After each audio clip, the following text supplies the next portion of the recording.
Flamengo amassa Vasco no Maracanã pelo Campeonato Carioca. Comentaristas rasgam elogios ao Flamengo. Falar sobre Flamengo e Vasco, o clássico que terminou com uma vitória do Flamengo por 2-0. Flamengo liderando a fase de classificação do Campeonato Carioca, a chamada Taça Guanabara. E além, depois de ter vencido o Botafogo no clássico, que foi o jogo anterior do Flamengo, agora vence o Vasco também por 2-0. Já foi o clássico dos milhões e, como era previsto, como era projetado, né? Nem sempre o futebol ocorre no campo aquilo que a gente projeta, mas às vezes o futebol consegue ser previsível e dessa vez foi. Era projetado uma superioridade, era projetada uma superioridade do Flamengo sobre o Vasco e isso se concretizou, né? A verdade é que hoje Flamengo e Vasco tem uma distância, que a gente pode até dizer um abismo que separa os dois clubes e os dois times, né?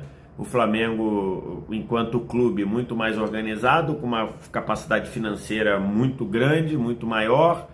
Mesmo o Vasco tendo virado uma SAF, a gente sabe os problemas que a SAF do Vasco, que a 777, né? A empresa escolhida do Vasco, pelo Vasco para comandar a sua SAF, tem esses problemas que a gente já sabe aí. Então, tem toda uma diferença gigante entre Flamengo e Vasco no sentido organizacional. E essa diferença se aplica também nos elencos, né? Se você olhar as substituições de hoje, o Felipe Luiz trouxe do banco Léo Ortiz, Luiz Araújo, Alan e Everton Cebolinha, que fez o segundo gol, um belo gol inclusive. A quinta substituição foi um garoto da base muito promissor, Matheus Gonçalves. Então assim, e olha que hoje o Flamengo não contou com o Gerson, que recebeu o cartão vermelho depois daquela selvageria lá no fim do clássico com o Botafogo, não teve o Gerson. Então, enquanto o Vasco traz do banco um Payet e um Paulinho, são bons jogadores, né? O Paulinho, acho que só uma questão física explica o Paulinho ter entrado só aos 28 do segundo tempo. Então assim, só uma questão física pode explicar isso. Em compensação, trouxe também, saiu do banco Vitor Luiz, Jean Davi, o Maurício Lemos. Isso para um time que já começou com algumas opções lá e sem muitas opções de velocidade, que é o que o Carille tem precisado e o Carille tem desejado. Então, a distância dos times hoje é muito grande também, né? Então, se você observar o Flamengo se dando ao luxo de poupar o Léo Ortiz e entra no lugar dele o Danilo, jogador de seleção brasileira, né? Não teve o Gerson, o Pulgar, o Arrascaeta foi titular, não vinha sendo. Então, na frente você tem Bruno Henrique, então assim, é uma distância muito grande. Dito isso, a distância, não dá para aceitar ou entender como aceitável a postura do Vasco no primeiro tempo, né? Primeiro tempo, eu tenho as estatísticas aqui, só da etapa inicial, foi algo assustador, né? Se a gente observar tudo o que aconteceu no primeiro tempo, porque o Vasco deu uma finalização no primeiro tempo inteiro, e também um chute da entrada da área longe, sem perigo. Então assim, muito, muito, muito pobre e muito, muito, muito passiva a postura do Vasco na etapa inicial.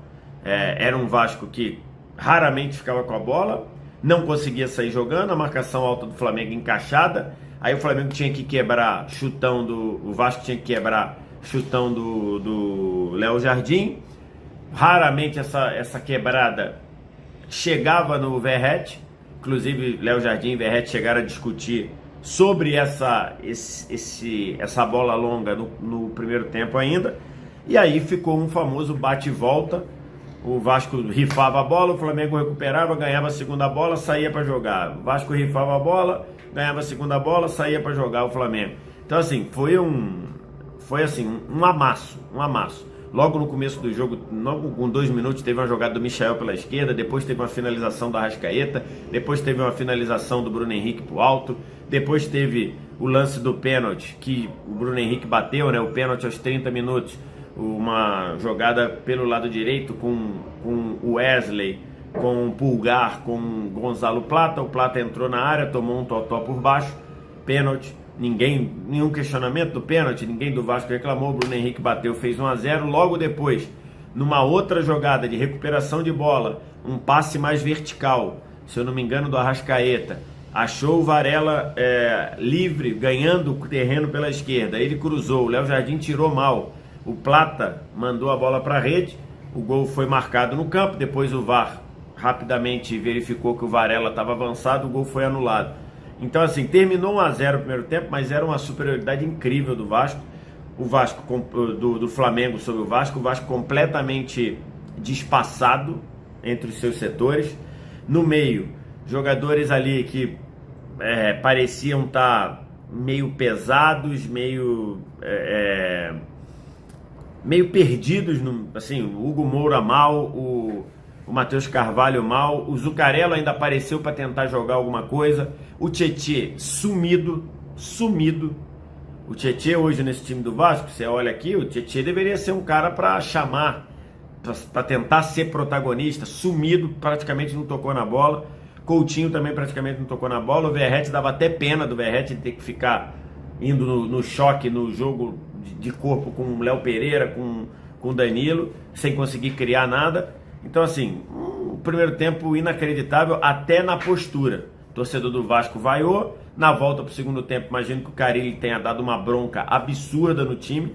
Voltou um Vasco sem alterações, mas voltou um Vasco do intervalo muito mais próximo um dos outros, muito mais pronto para a dividida, muito mais ligado ou parecendo ter o espírito de um clássico, além de um time mais próximo e um time mais calmo na hora de fazer a saída de bola. O Vasco conseguiu até equilibrar o jogo por 15, 17 minutos. Nesse meio tempo mandou uma bola na trave com o Verratti, e aí foi a hora que o Felipe Luiz foi ao banco de reservas. E aí o jogo acabou. A chance do Vasco equilibrar acabou. Numa tacada só ele tirou o Varela, tirou o Everton Araújo, tirou a Arrascaeta. A Arrascaeta ainda dosando minutos. Vieram para o jogo Léo Ortiz, com o Léo Pereira passando para a lateral esquerda. O Alan entrou até bem, participando muito das jogadas no meio. E entrou o Luiz Araújo, trabalhando ali mais por dentro, como um meia. E aí o Flamengo retomou de novo o controle do jogo, passou a ter chance. O Plata teve uma, o Bruno Henrique teve outra. E aí o jogo foi se desenrolando, mas o segundo gol não saía. E o Vasco tentando chegar, a entrada do Paulinho melhorou um pouquinho o lado direito do Vasco. Até que na última bola lá, 43 do segundo tempo, depois de uma recuperação do Wesley, ele traz a bola para dentro, dá um tapa para arrancar numa jogada que está se tornando característica do Wesley.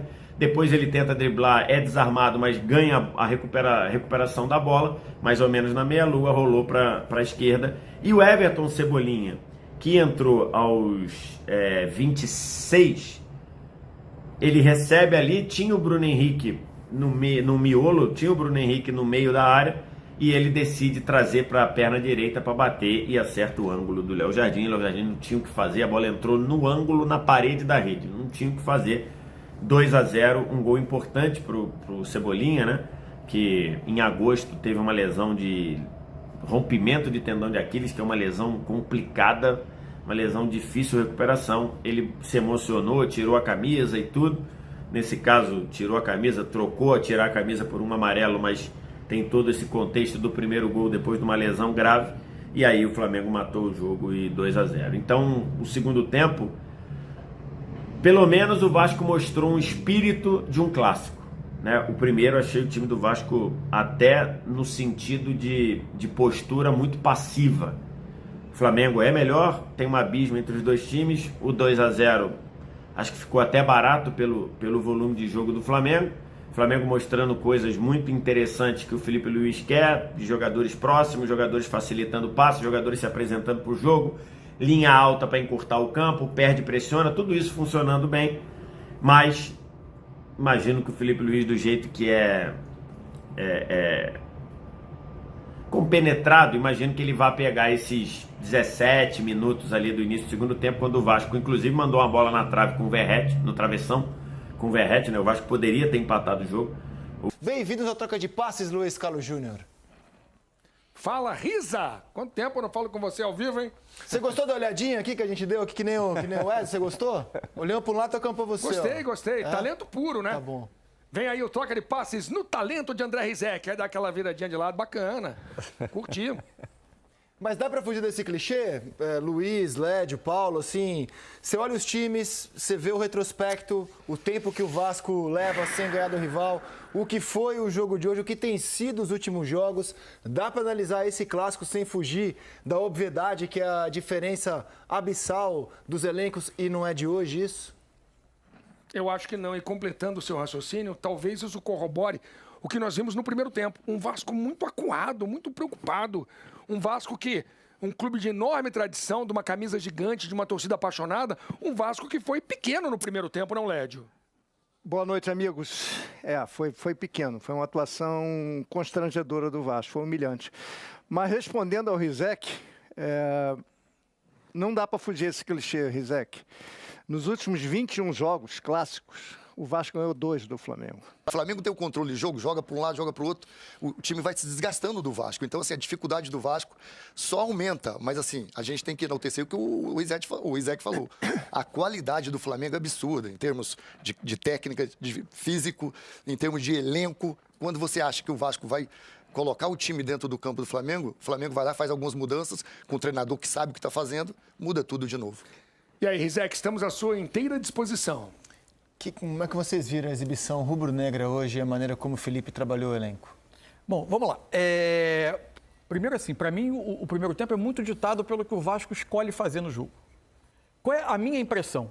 Uma das grandes fontes de geração de gol nesse Flamengo é a capacidade de pressionar a saída de bola do adversário. Então o Flamengo sobrava. Você tinha o Danilo, que com a bola controla o jogo com muita facilidade, uma capacidade de escolher as jogadas. Jogou bem de novo, né? Isso, ele saía quase sempre... Quarto jogo dele pelo Flamengo. Quase sempre com ele o escape pelo lado direito, atraía os volantes do Vasco, se criava um espaço enorme de entrelinha. Eu e o Conrado vamos mostrar daqui a pouco a análise do gol que surge por aí. E o Flamengo foi começando a construir o seu jogo. Segundo tempo, o Vasco volta, para mim, a fazer o que ele está fazendo a temporada inteira.